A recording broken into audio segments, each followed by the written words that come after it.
Pag-usapan natin yung padala mentality as a Filipino. Akala mo tulong pero wala kang naipundar.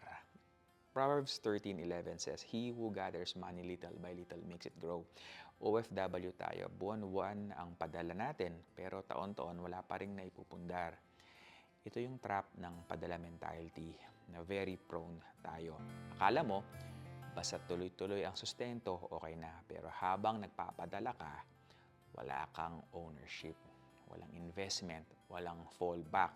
And paano kung bigla kang napauwi ni bossing? Wala nga.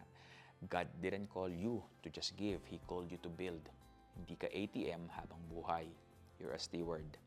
Start building something na hindi kailangan padalhan kasi sila na ang kumikita. Build something na magkakaroon ng passive income for you para kapag masakit na ang likod mo, hindi ka na mamamroblema. Hindi mo mission magpadala forever. Mission mong magpatayo ng legacy para sa pamilya.